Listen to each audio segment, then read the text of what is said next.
again, and welcome to the Board Game Batcave. This week, our game of the week is Seventh Hero, right? Seventh Hero. That's the name Got of it. Sometimes I forget the name of this game, but it's pretty obvious because you got to get 7 heroes. Yeah. So this was a sleeper find at Gen Con, and we're here to tell you all about it. And we're going to start down here with the components.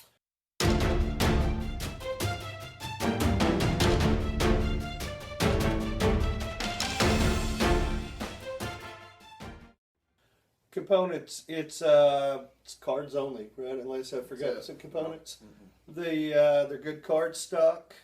The graphics are cool on them, I guess. I mean, nothing great, but nothing bad. Short and sweet. I'm going to go a 7 on them because there's really not that much to talk about. Sure. On there, now the cards do give you everything. What is cool is the cards are you're gathering the heroes, you know. And the first one to 6 out of 7 wins is the way you play it. Now the cards do have like actions at the top, and they do have the round goal, I guess, at the bottom. The quest. So yeah, the quest. So the cards do serve, several elements of the game and everything.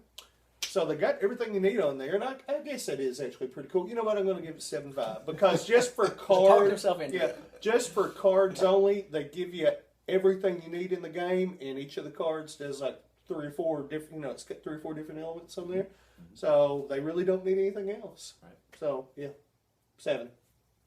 You say 7.5. 7.5. Is that what I said originally? That's what you went up to. You went up to 7.5. Yeah. All right. 7.5. Yeah. Yeah. I'm good. Sticking. Yeah, micro games like this are just cards usually. Yeah. And when I get one of those to score it, I usually go by the artwork, or if it's real cheap, then that detracts from it. But this wasn't cheap. No. And nothing special, but the artwork is like, I guess, if you're not familiar with it, it's a lot of, it looks like they took famous people and painted them into situations. Because what's his name looks like Ian McKellen is what I said last time, you know. Number 3 card or whatever. Yeah, whatever he is, a wizard or something. Yeah, it's good. It's kind of got that. It's a good choice for the artwork. Yeah. And I'll just go 7.5 also. I think that's a good number for it. I think that's a great number, 7.5, and I swear I had that picked out before they said it. 7.5, yeah, and it's 77 card deck. That's all there is to it.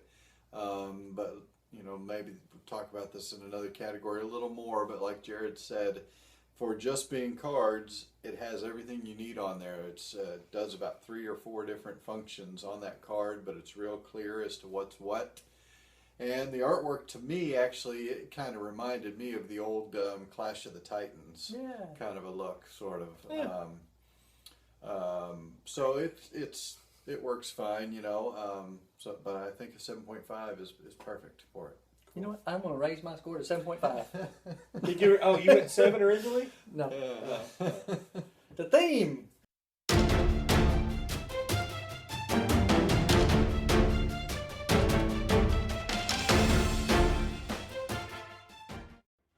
Theme. I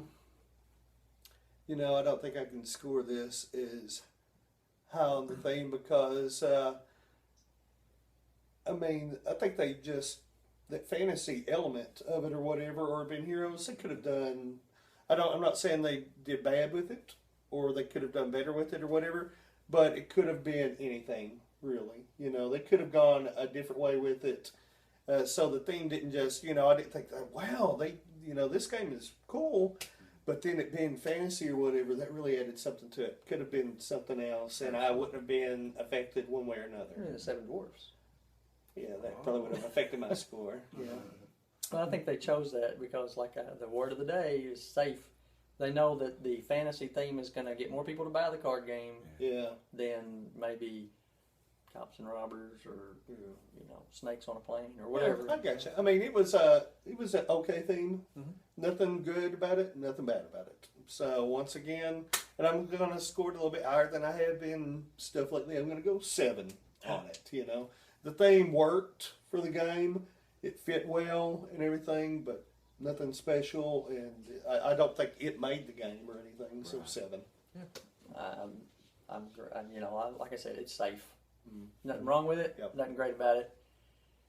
And it kind of feels like this was one of those games that the company didn't really want to push. It just kind of just left it there to down the shelf or whatever, and it could have been a lot. So I'm going to go 7 also. Cool. Yeah. I don't think there's any other direction really to go with it. It's as popular anymore as the superhero thing is. I could see them easily rebranding it and throwing in a superhero flavor to it. You could do something, some of the other games we reviewed recently have had a mafia or gang Mafia theme to it, and you could do that with this game and have it work really well too. So perfectly safe, but it works just fine. Everything fits together. It doesn't feel forced, but at the same time, it's not new or imaginative either, really. So, call it a 7. You could do it. Instead of collecting 7 heroes, you could do like 7 members of your team, your Diamond Heist team, like they did Mr. Pink and Mr. Black. And you gotta have a you are on the mafia stuff now. I think it ought to come. It's got to make a comeback. Okay. There you go. So, what was your score?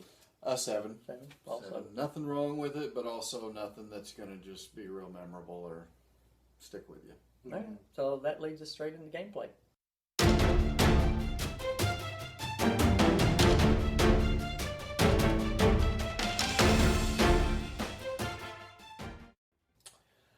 Gameplay, I thought the gameplay was better than average on this game. Matter of fact, there's some strategy to it and everything. It combines a lot of elements of different games that enjoy, like I've talked to you about quite a few times.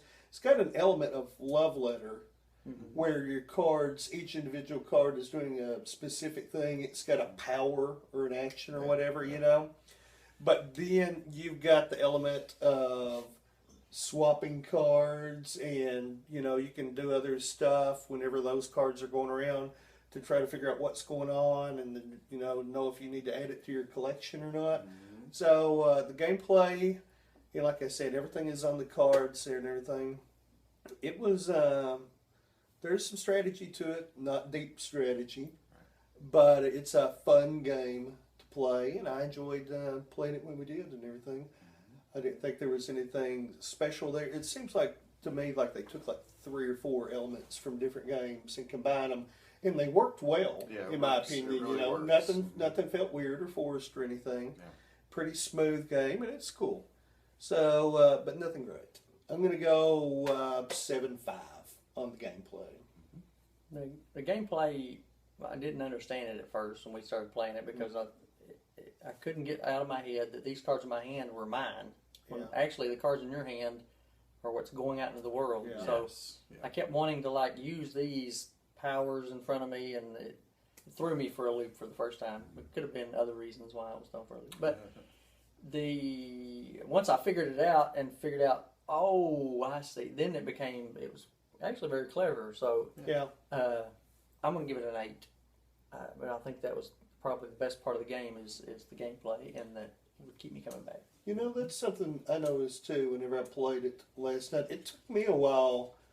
It doesn't seem like it's that deep a game, really, or that complicated, because it's really not. And we've played a lot of games, and I had a little bit of trouble grasping this is when I do this is what's going on, or whatever, I think it's you feel like it ought to be a simpler game than it is. Yeah, and it's not, I wouldn't even call it a learning curve. It's just like this game is doing something different with several elements that is not, and well, I'm going to go 8. Because I tell you what, the more I think about it, the more this game, there was some gameplay on it that took me a while to grasp it, but they're not technical elements of it. I mean, it is just like whenever you play so many games that are the same over and over again, you throw in a couple little quirks in there, And it's hard for your mind to wrap around the fact that I've got to do this, and I'm trying to do that. I forgot so many times to stop y'all from doing something with my powers. I forgot I even had any power up there. Sure. I was like, oh, I should have used that. So yeah, I'm going to go 8 on my gameplay. You've taught me into it. There was some it'll stuff be in there. 9 before he's done. Maybe not. Maybe not. Know, so. Yeah, we'll talk you into it too. Yeah, that's right. But yeah, mine was going to be an 8 anyway, and it's going to stay at an 8 because I like the gameplay on this very much. This is a card game, and so it's got to come down to the gameplay. It doesn't have any cool components. It doesn't have anything else to really rely on, and it does feel like, oh, I've played this before. I got this, but then pretty soon you realize, oh, there's more levels to this than originally I was seeing, and I can do this a whole different way, So, yeah, I like it quite a bit, and it's pretty quick. In fact, there's the rule book, which, by the way, a little tangent, was written terribly, and I think that might be part of the problem with this game. They tried to weave the theme into the rule book, so you're reading this rule book that they tried to make sound like a storybook, and it didn't work. Didn't work at all. I had to read the rules twice, and it still wasn't until we played a complete round that everything clicked and you realized what they were trying to tell you. So, swing and a miss on the rule book there, but luckily the game plays so smoothly that you figure it out pretty quick as it's going around, and it works out in the end. So the gameplay is really strong, even though they kind of sabotage themselves with that rule book. All right, that leads us straight into the last category, which is replayability.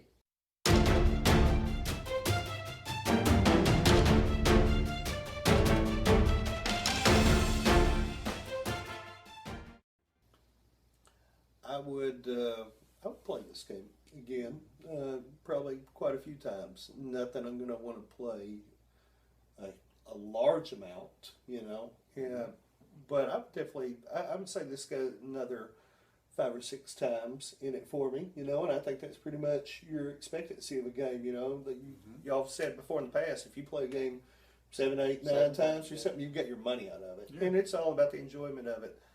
Especially a card game, And like I said, there's enough in this game where I would definitely, from what I've learned in past play, that I would be more observant about. Yes. I would be able to play more strategy now and everything.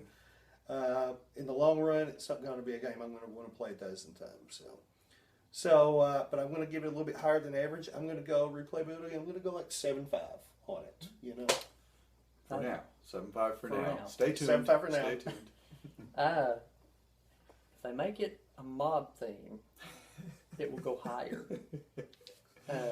But it's just not enough to pull me. If between this and like even Batman Love Letter, I'm probably going to pick Batman Love Letter. See, now I think I would pick this over Love Letter. I know I would. Yeah. Really? Because it's got some elements because it's pretty close to Love Letter, but it's got more. I mean, Love Letter, I would probably score that about it would be a 6, 5, 7. But yeah, this game, I would replay this before I would want to replay Love Letter. I probably would. So that's it would be, I don't know what I scored Love Letter, but this is, I know is going to be less than that. It's going to be probably about a 7.